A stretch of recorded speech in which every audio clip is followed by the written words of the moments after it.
She perceived him merely as a destitute American visitor. Nevertheless, when he arrived in a limousine to declare his affection, her reality was irrevocably altered. "Pardon me," said the unknown voice, low yet distinct, marked by an American accent. Anna raised her gaze from her ledger, her pen halting midward. The sun commenced its descent below the rocks, projecting elongated shadows across the modest wooden porch of her coastal inn. The man positioned at the front gate appeared incongruous. Soiled pants, a tattered rucksack draped over one shoulder, and a denim jacket worn and faded. He appeared as though he had not rested for several days. "I apologize for the intrusion," he remarked, approaching with caution. "I misplaced my wallet while traveling throughout Europe and became separated from my group."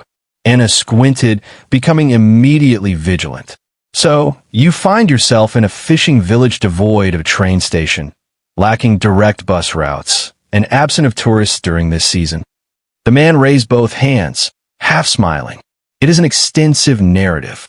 "I am certain it is," she replied, standing with her arms crossed over her chest. "What do you desire?" "A location to rest, merely for the night," he replied. "I will earn my keep. I can clean the floors or make repairs. I simply require shelter until morning." Anna surveyed her surroundings. The town was little and tranquil, and she required no further complications. The last occasion she placed her trust in a stranger requiring assistance, she found herself expelling a drunken individual from her pantry with a broom. "There are no vacancies," she stated tersely. "Your sign indicates that rooms are available." She raised an eyebrow.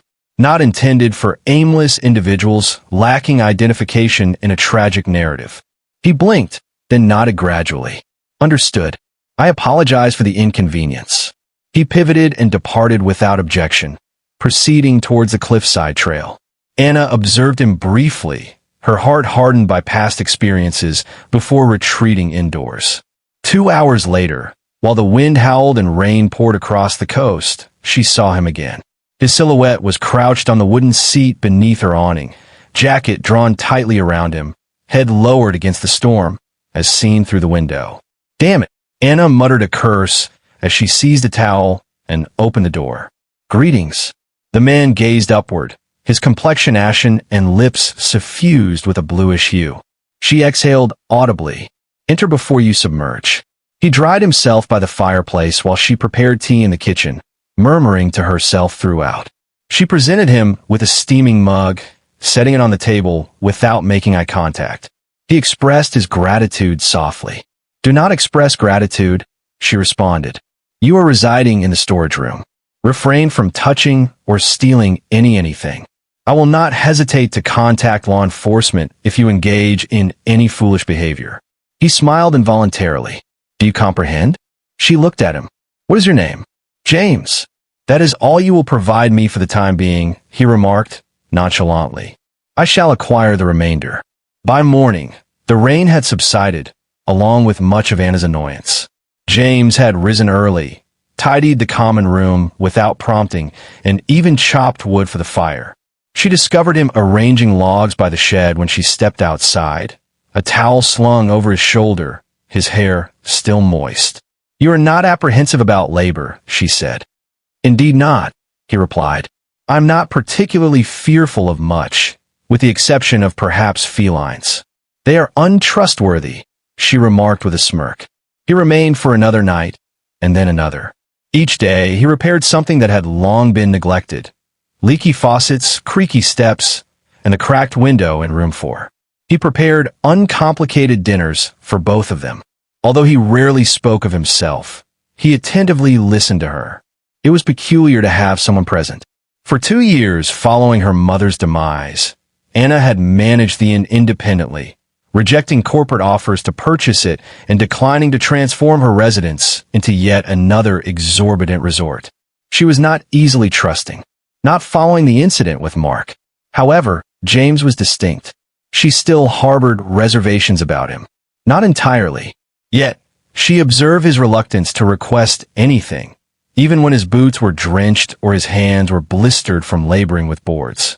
He consistently respected boundaries and refrained from inquiring into her life.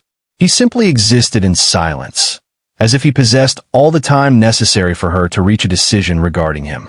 One evening, while seated on the back porch observing the waves collide with the cliffs, James disrupted the calm. "Thank you," he stated. "For what?" "For not abandoning me in the rain." Anna cast a fleeting look at him. "I nearly accomplished it." He exhibited a smile. "Indeed, however, you did not." She remained silent, yet a warmth ignited within her chest. Perhaps it was the illumination of the fire. Perhaps it was the manner in which he gazed at the sea, like if it concealed secrets audible solely to him. Perhaps it was the manner in which she began to anticipate his presence in the mornings, unconsciously. Whatever it was, it posed a threat, and she was unprepared for peril. Not this time. The days established a cadence, irregular, erratic, yet oddly reassuring. Anna managed her team with the precision of a sea captain, efficient, disciplined, and pragmatic. Each towel is folded into a perfect square, every reservation recorded and color-coded. Breakfast will be provided promptly at 7:30. There are no exceptions. Conversely, James appeared to drift through the hours like a leaf carried by the breeze. He traversed the garden barefoot, sung classic rock ballads while cleaning the porch, and possessed an unusual talent for initiating discussions with a few guests daring enough to arrive during the off-season. "Do you consistently whistle while you work?" Anna inquired one morning, arms crossed as she observed him cleaning the front windows. "Indeed, the incorrect side of the squeegee," James remarked with a smile. "Only when I am content." She raised an eyebrow. "You have been here for 2 weeks, performing menial tasks, residing in a storage room. What is the source of your happiness?" He nonchalantly shrugged. "The sun is shining. I have shelter and complimentary coffee. That exceeds what the majority possess." She found it difficult to dispute that reasoning, yet it exasperated her nonetheless. His unwavering optimism, his capacity to dismiss life's burdens as trivial, was incongruent with her meticulously structured existence, and yet he appeared unwilling to depart. "What is the reason for your continued presence?" she inquired one evening as they secured the inn together. James inclined his head. "Do you wish for me to depart?" Anna paused. "That is not what I inquired." He grinned. "Nonetheless, I remain because I enjoy it. It is serene and tranquil. The ocean is exquisite. You prepare excellent soup." She sighed in exasperation. "That is scarcely a justification. I have remained for lesser reasons." She was unaware of its significance, and he provided no clarification. James never discussed his history, not once. He engaged in humor, attentive listening, and diligent work. Yet when discussions became personal, he deftly evaded them like a skilled dancer. Conversely, Anna maintained a guarded demeanor. She was not unfeeling, precisely, but there existed an impenetrable barrier around her that James could not fully penetrate. She had experienced pain. It was evident to anybody. Her flinching at praises and her rigidity when he approached too closely were telling signs. One afternoon, while they painted the fence together, James inquired nonchalantly, "So, who shattered your heart?" Anna remained silent, merely passing him the paintbrush before departing. Later that evening, he discovered a message affixed to his door. "Refrain from posing inquiries for which you are unprepared to receive responses." He smiled and refrained from revisiting the topic, despite their disparities, or perhaps due to them. Unanticipated moments continued to intrude. Subtle, unforeseen instances that took Anna by surprise, such as when she discovered him in the kitchen attempting to bake banana bread and mistakenly using salt instead of sugar. She erupted in laughter for the first time in months. Alternatively, there was the night the power failed during a storm, when he illuminated the dining room with candles and recounted ghost stories in an exaggerated southern accent, causing her to laugh until tears streamed down her face. Additionally, there was the morning she overslept, a rare occurrence, and awoke to find breakfast prepared, dishes cleaned, and fresh coffee awaiting her. "You're faltering," James jested as she entered the kitchen unsteadily. "I assumed you were a hospitality expert." "Don't become accustomed to it," she said, while her cheeks flushed. She was perplexed by this connection, this subtle warmth that persisted amidst their banter and silence. Her meticulously organized world descended into anarchy. Nonetheless, the location did not seem devoid of presence in his company. Nevertheless, she maintained her distance, declined to inquire about the phone she had previously saw him secure in a drawer, and refrained from contemplating how someone who seemed to be impoverished conversed fluently in French with a tourist or repaired a malfunctioning espresso machine with expertise. She refrained from inquiring about his avoidance of town, his reluctance to venture beyond the cliffs, or his occasional gaze at the water as if it beckoned him home, and he never volunteered any explanations. Their spectral apparitions silently traversed the confines of the inn. At present, that sufficed. However, both were acutely aware that the tranquility would not endure indefinitely. The wind roared fiercely that night, shaking the shutters and crashing waves on the cliffs with a violence that reverberated through the inn. Anna positioned herself by the rear entrance, her raincoat cinched securely, gazing into the tempest. The antiquated supply shed at the property's perimeter had been emitting peculiar sounds throughout the evening. She had delayed checking it previously, but something now gnawed at her. She was uncertain whether it was instinct or habit. She seized a torch and ventured into the downpour. The wind almost wrenched the door from her grasp. She advanced, her boots squelching in the saturated soil, water permeating her trousers within moments. James had volunteered to examine it earlier, but she dismissed him. "I am capable of managing it," she had asserted. She consistently stated that. The rain struck her face as she navigated the treacherous path towards the shed. The beam of her torch flickered erratically with every gust of wind. She was oblivious to the loose stone. Her foot lost traction, sliding out from under her.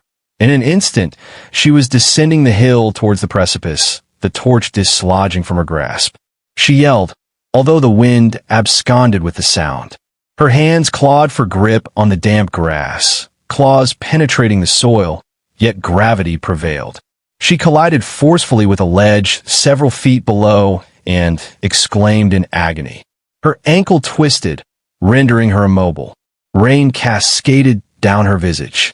The ocean surged just beneath. Subsequently, rapid, forceful footsteps. Anna cried hoarsely, "James, down here." His face emerged over the edge moments later, drenched and agitated. "Wait, I am descending." "Do not act foolishly," she admonished. "You will also succumb." However, he disregarded the advice. He descended the identical way she had, skillfully navigating the rocks and utilizing his jacket as support against a tree. Upon reaching her, he knelt down. "Are you injured?" "My ankle," she exclaimed. "I am unable to relocate it." He promptly positioned one arm behind her shoulders and the other beneath her legs. He elevated her cautiously, clenching his teeth as the burden strained his arm. She immediately observed the blood. "You are hemorrhaging," she said. His forearm bore a profound abrasion, oozing scarlet amidst the rain. "It is acceptable," he murmured. "Let us expedite your departure from this location." Methodically, he ascended the muddy incline with her, slipping once yet maintaining his balance and grip on her. Upon arriving at the inn, he forcefully opened the door and transported her inside, delicately placing her on the couch beside the fire. She trembled, drenched to the core.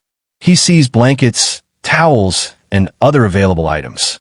She observed him in a stupor as he enveloped her, like though she were composed of glass. "You ought to have permitted me to inspect the shed," he remarked gently, patting her cheeks dry. She attempted to respond, but her throat constricted, resulting in tears streaming silently down her cheeks, blending with the precipitation. He became immobile. "Anna."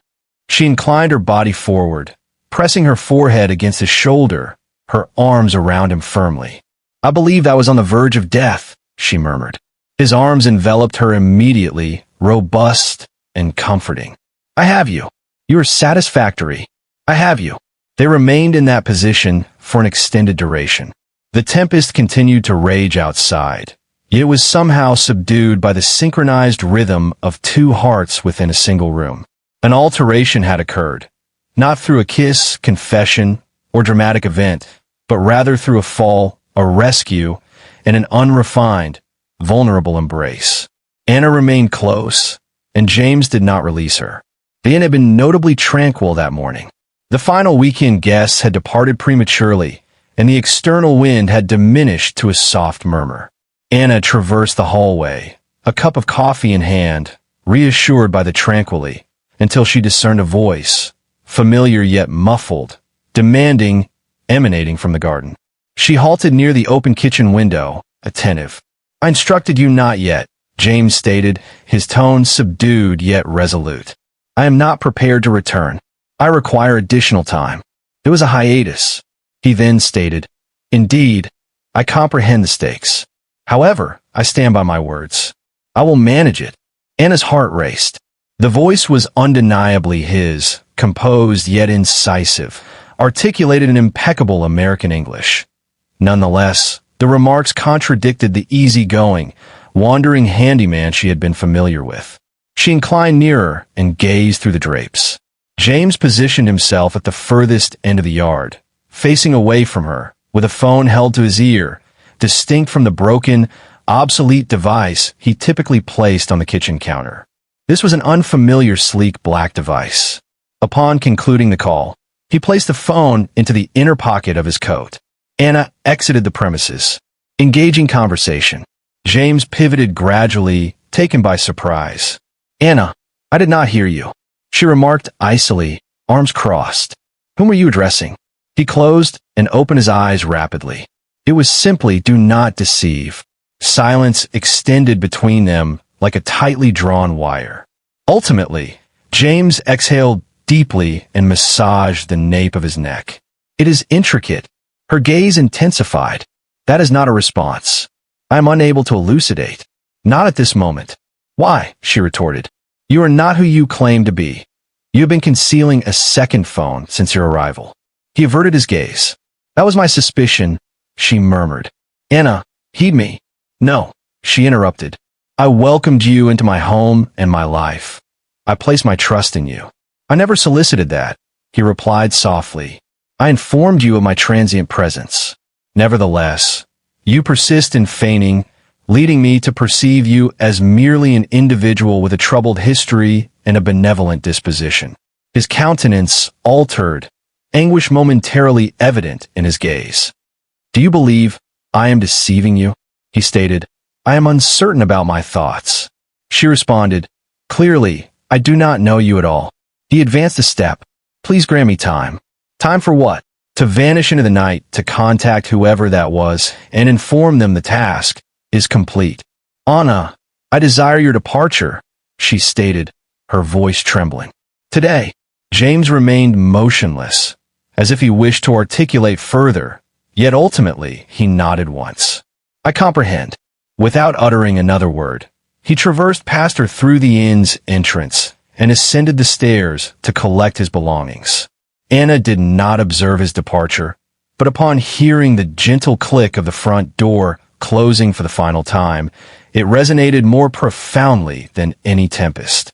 The days following James's departure seemed interminable, surpassing any storm Anna had endured. The inn returned to a state of silence. Excessively silent. In the absence of his humming, his discordant singing in the kitchen, and the peculiar laughter he effortlessly elicited from her, everything felt vacuous. However, pride restrained her. She had resolved her course of action and refused to be the fool who reconsidered. Then arrived the morning when everything transformed. It commenced like any other day. The aroma of brewed coffee, the drone of the heater, and her father, Mr. Lawrence, positioned at his customary place by the window, sipping tea and observing the waves. Anna was pouring his second cup when she heard it, a sudden, rasping breath. Then his hand fell from the table.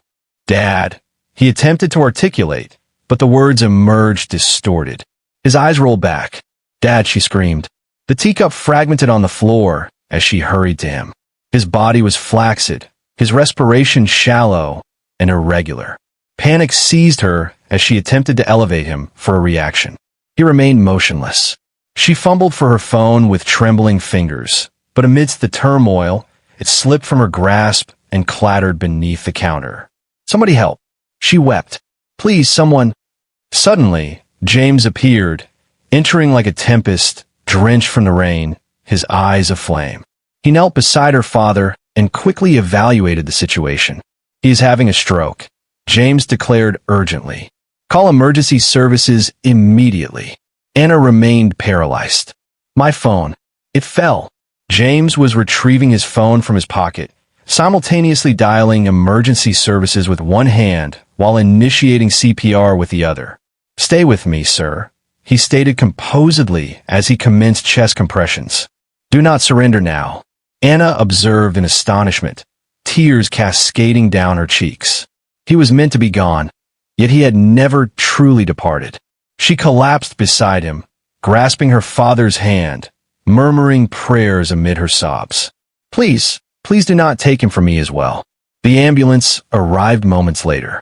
Paramedics assumed control, and Anna accompanied them, maintaining her grip on her father's hand until the final moment before he was loaded into the vehicle.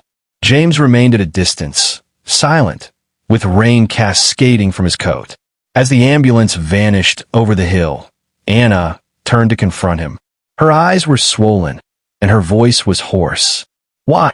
He regarded her with the familiar calmness she had learnt to recognize. "What prompted your return?" she inquired. "What was your purpose for being here?" "I never truly departed," he stated gently. "I remained close. I wanted to confirm your well-being." She shook her head in disbelief. "However, I instructed you to leave." James spoke softly. "I am aware of your statement. However, your intentions were not entirely sincere. Even if they were, I still could not remain distant."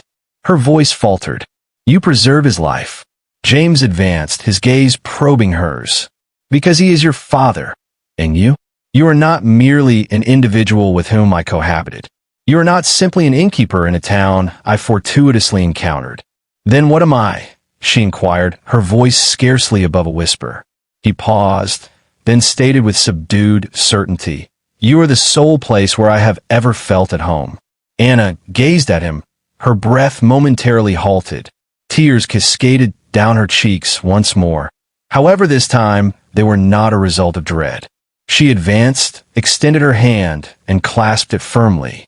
"I'm unaware of your identity, James. I do not comprehend the reasons behind your deception or what you are concealing," she murmured. "However, I am aware that your return was not obligatory. Indeed, you accomplished it." His voice was never absent. "Not particularly. Not present in this location." He made contact with his chest. At that moment, Anna placed her trust in him. Regardless of the secrets he possessed, his heart had always been truthful. The subsequent days following her father's emergency were indistinct. Mr. Lauren was stable and gradually recuperating in the hospital, while Anna devoted the most of her time to his company. While attending to her father's needs, her mind incessantly wandered to James. He had disappeared abruptly. Following the act of saving her father's life and offering her comfort with genuine words, he vanished once more without a word. This time, the pain was more intense. She sought him in every nook of the village, passing silently by the cafe, the marina, and even the post office. Nothing. No one had observed him. It was as though he had been an illusion, one she ought never to have allowed herself to trust in. 3 days later, the tranquility was disrupted. It commenced with a sound Anna had never encountered in the village previously. The rumble of a high-end engine, refined and resonant. Inquisitive people gazed from their windows as a lengthy black limousine arrived in front of the inn.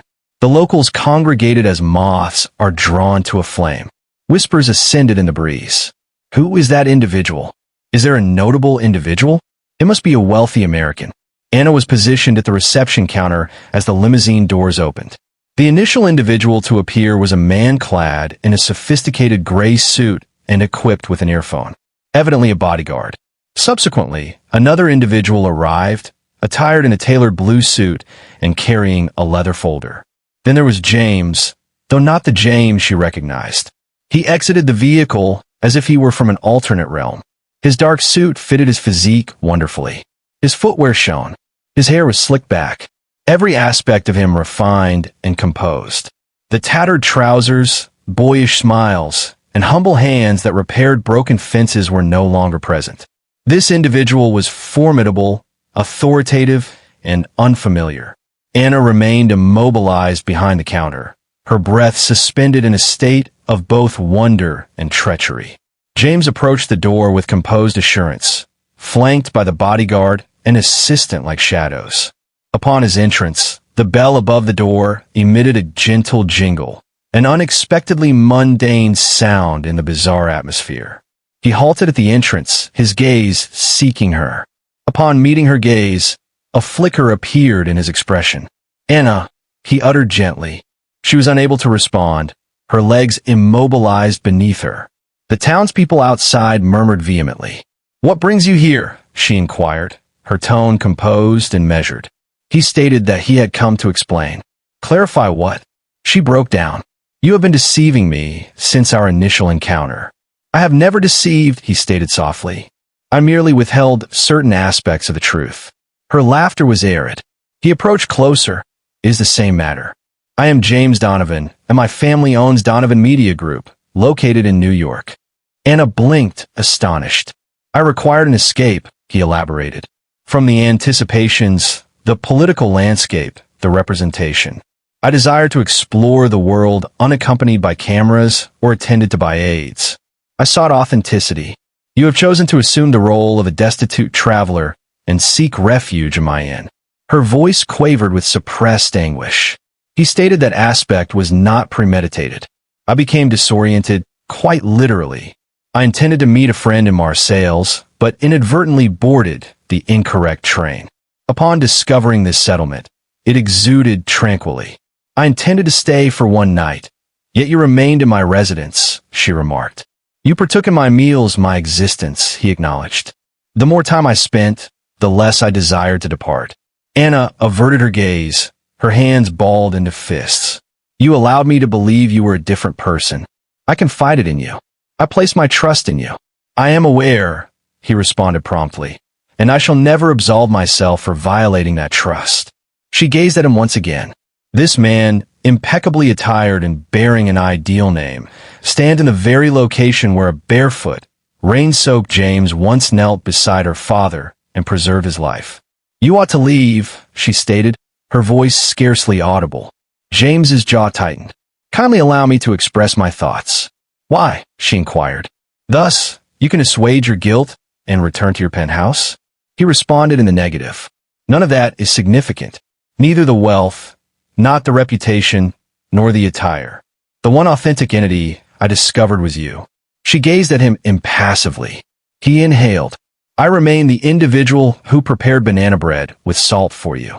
The individual who was stung while attempting to repair your rose plants. The man who attuned to your stillness and awaited your trust."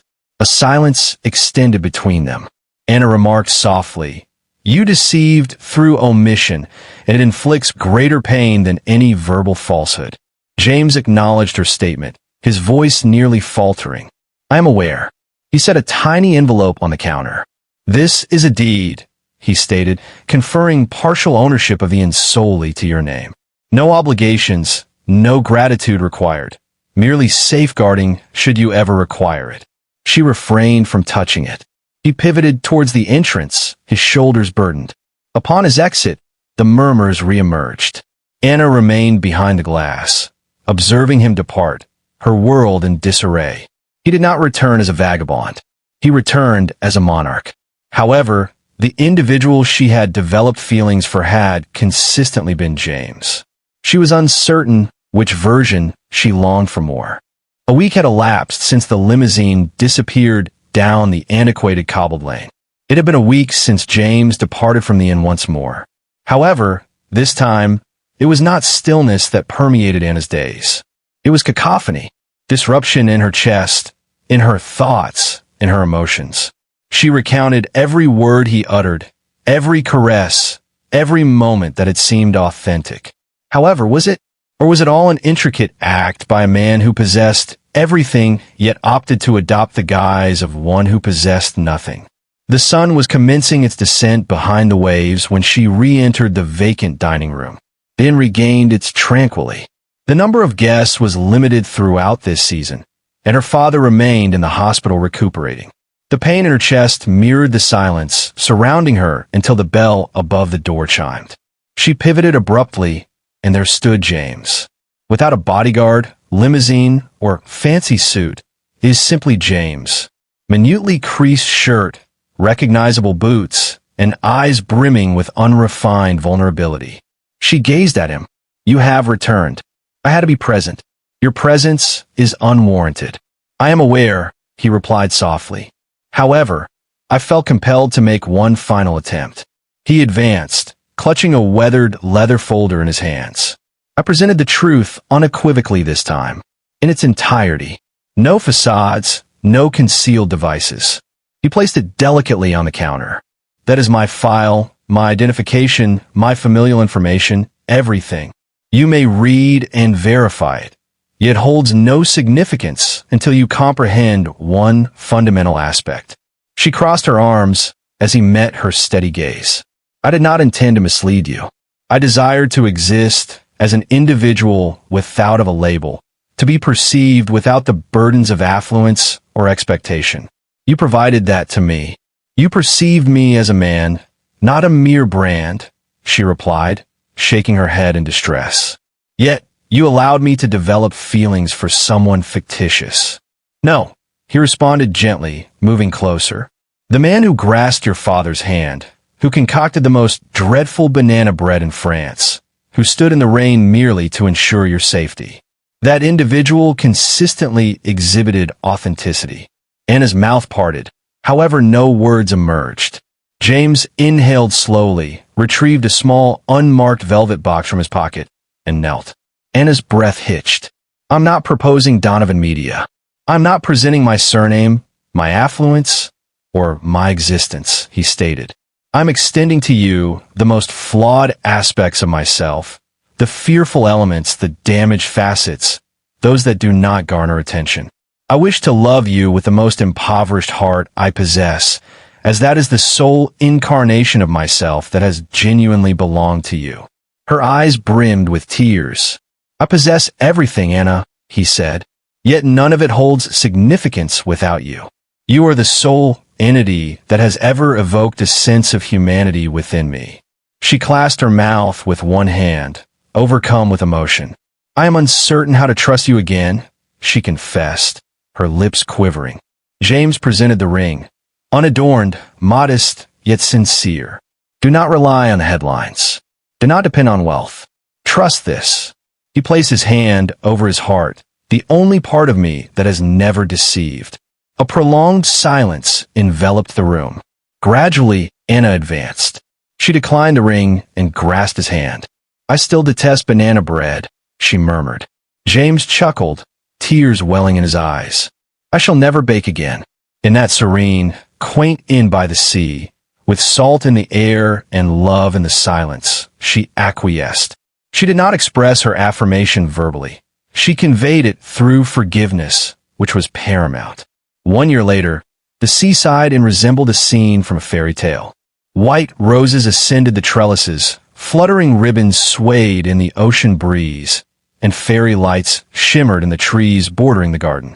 The lawn was populated by guests, including friends from the village, staff from the Donovan Foundation, and several individuals from overseas, all assembled to celebrate a love that had transcended circumstance, status, and secrecy. No grand cathedral could hold greater significance. This was not merely a venue. It was the site where a girl with weary eyes and a protective heart had welcomed a stranger in the rain. It was where James had initially acquired the skill to repair broken shutters and, unknowingly, a fractured soul. Today, it was the location where they would vow eternal commitment. Anna stood before the mirror in her modest upstairs room, the same space of her childhood that she once believed she would never abandon. Her attire was unadorned, composed of ivory lace with a delicate train, and her hair was arranged in loose waves, secured by a solitary pearl pin. Her reflection glistened with tears, which she made no effort to suppress. James awaited downstairs, attired in a crisp, white shirt unbuttoned at the collar and a soft navy jacket, devoid of a tuxedo or any headlines. His hands remained steady, yet his heart raced as it had when she first regarded him without judgment. The ceremony was succinct yet reverent. Anna traversed the garden path alone, barefoot upon grass. She required no one to present her. She had discovered her identity long before encountering James. As they stood before the officiant, hand in hand, no one concerned themselves with surnames or wealth. They perceived a man and a woman who had transitioned from strangers to friends, ultimately becoming each other's sanctuary. When it was time to exchange vows, James grasped her hand tenderly.